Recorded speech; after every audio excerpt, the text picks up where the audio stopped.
माझ्या सरकारला असे विचारणे आहे की महाराष्ट्र शासन उद्योग ऊर्जा कामगार व खनिज कर्म विभाग शासन परिपत्रक क्रमांक संकीर्ण 2025 प्रकरण क्रमांक 200/कामगार 9 याच्यानुसार जे हे परिपत्रक आहे, या परिपत्रकानुसार शासनाने खाजगी कारखाने, खाजगी नाट्यगृह, खाजगी दुकाने याबाबत सरकारने भरपगारी सुट्टी जाहीर केलेली आहे. परंतु जे खाजगी कंपनी जे आहे यांनी त्या परिपत्रकाचा आगळा वेगळा अर्थ काढून 2 तासाची सुट्टीची सोय करण्यात आली असं त्यांनी त्या सूचनापत्रामध्ये महिंद्रा अँड महिंद्रा कंपनीने त्या सूचनापत्रामध्ये नमूद केलेलं आहे. परंतु त्या 2 तासाच्या कालावधीमध्ये तो 3 वाजेपर्यंत काम करून तो घरी गेल्यानंतर थकल्या भागलेला तो कामगार असतो आणि नागरिक असतो, तो घरी जाऊन तो आपल्या पत्नीला घेऊन, मुलाला घेऊन तो कोणत्या केंद्रावर जाईल. त्या कामगाराचं मतदान केंद्रावर एका ठिकाणी नाव आहे, त्याच्या पत्नीचं दुसऱ्या ठिकाणी नाव आहे, मुलाचं तिसऱ्या ठिकाणी नाव आहे. अशा या परिस्थितीमध्ये हे 3-4 लोक किती केंद्रापर्यंत जाऊन पोचू शकते. कंपनीनं हे म्हटलेलं आहे का आम्ही सोय उपलब्ध केली. सोय या शब्दाचा अर्थ काय आहे? सोय म्हणजे कंपनी का त्या कामगाराला किंवा त्याच्या पत्नीला किंवा त्याच्या मुलाला प्रत्येक केंद्रावरती घेऊन जाणार आहे का?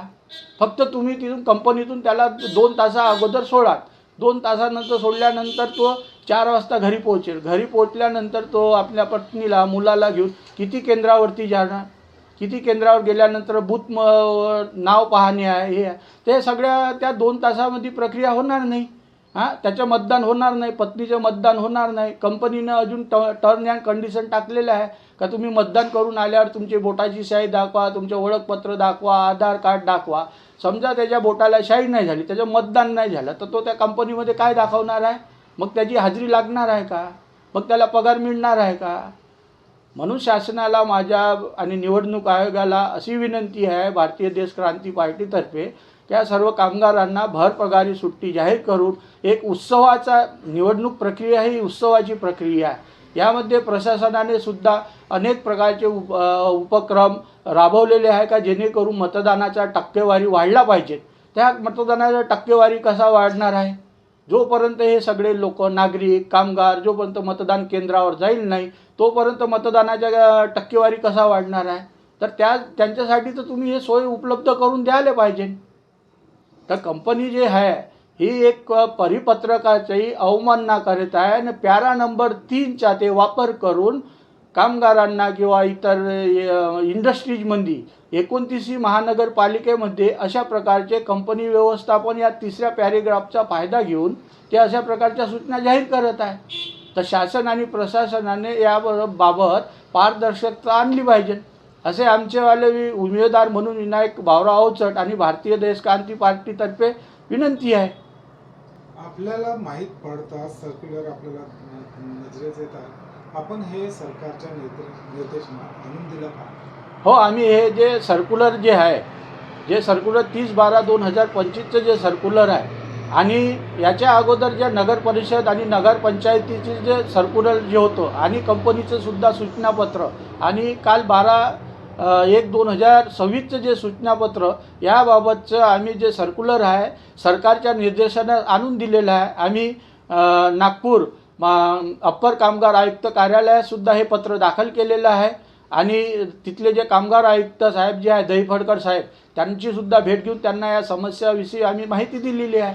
तसेच जिल्हाधिकारी डॉक्टर विपिन ईटनकर साहेब त्यांचे समक्षसुद्धा आम्ही हे प्रकरण लक्षात आणून दिलेलं आहे. त्यानंतर महानगरपालिका आयुक्त अभिजित चौधरी साहेब यांच्या कार्यालयात गेलो, परंतु ते कार्यालय बंद असल्या कारणानं तिथले जे रिपोर्टर आहे त्या रिपोर्टरनी अशा प्रकारचे पत्र घेण्यास नकार दिला आहे आणि त्यांची जी बोलभाषा जी होती महानगरपालिकेच्या रिपोर्टरची ती एक अपमानास्पद बोलभाषा किंवा त्यांची भाषा होती. याच्यावर अभिजित चौधरी साहेब तुम्ही यांच्यावर काय निर्देश देतात किंवा जो कोणी एखादा उमेदवार किंवा सामान्य नागरिक येतात तर तुम्ही त्याच्यासोबत कशा प्रकारचा व्यवहार करतात? कशा प्रकारचं मार्गदर्शन करतात. तुम्ही तर सांगतात की सर्व प्रकारचे आम्ही चांगल्या पद्धतीनं मार्गदर्शन करतो. आणि जे आता प्रशासनानं ठरवलेले आहे का जे मतदान प्रक्रिया जी आहे 15 जानेवारी 2026ला हे शांतता पद्धतीनं पार पाडायची आहे. तर आम्हीसुद्धा सहयोग करायला तयार आहोत. तरी प्रशासनाकडून सुद्धा आम्हाला सहयोग व्हायला पाहिजे असे आमची विनंती आहे. प्रशासनाला आपण हे सांगितल्यावर आपल्याला काय वाटतं, प्रशासनाचं पाऊल समोर त्या कंपनीवर कारवाईचं राहील की समोर काय आपल्याला दिसून पडेल? याबाबत निश्चितपणे मी सांगूच शकत नाही, परंतु एक विश्वास म्हणून महानगरपालिकेने त्या कंपनीवरती कारवाई करायला पाहिजे.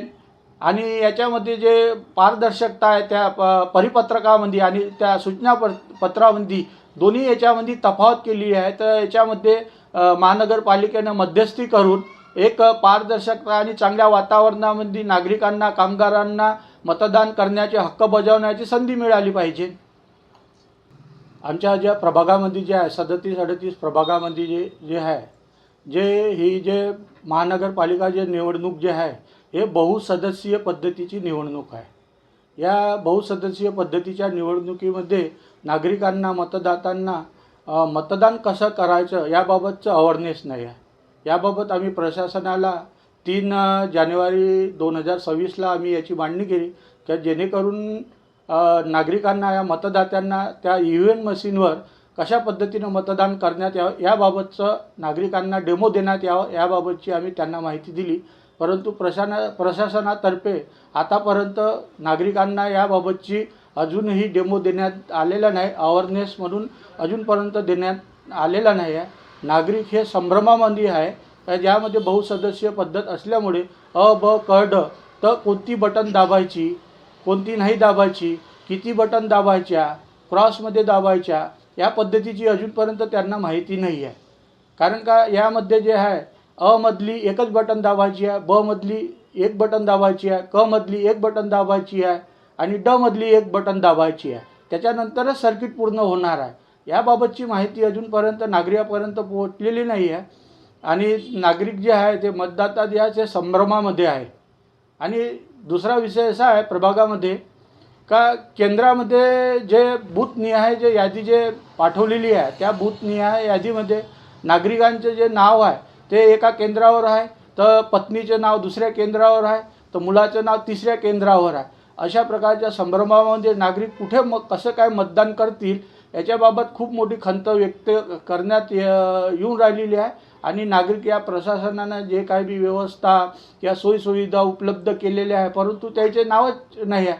जे नागरिक त्या प्रभागामध्ये राहतात तर त्याच्या यादीत नाव नाही आहे, ज्याचे यादीत नाव आहे तर ते प्रभागामध्ये राहत नाही. अशा प्रकारच्या हा गोंधळ या मतदान यादीमध्ये आहे. हा एक दुसऱ्या प्रकारचा प्रश्न आहे.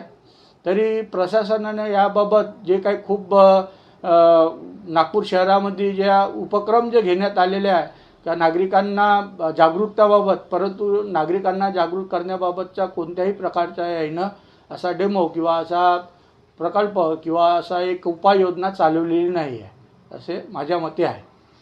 दुबार मतदार संबंधात नागरिकांमध्ये बोलणं सुरू आहे. कितपत या गोष्टी खऱ्या आहेत? नाही, दुबार मतदान बाबत जे नागरिकांमध्ये बोलणं चालू आहे तर अजूनपर्यंत माझ्या निदर्शनास अजूनपर्यंत त्या नागरिकापर्यंत प्रशासन पोचलेलं नाही आहे की तुमचं नाव दुबार मतदानामध्ये आहे तर तुमच्या नावासमोर डबल स्टार मारलेला आहे तर तुम्हाला हमीपत्र भरून द्यावे लागणार आहे. याबाबतची अजूनपर्यंत माहिती नागरिकापर्यंत पोचलेली नाही आहे. माझ्या अनुभवानुसार की अनुमानानुसार म्हणा अजूनपर्यंत माहिती नागरिकापर्यंत पोहोचलेली नाही आहे. कोणकोणत्या मुख्य समस्या आणखी आपल्या प्रभागामध्ये आपल्याला दिसल्या?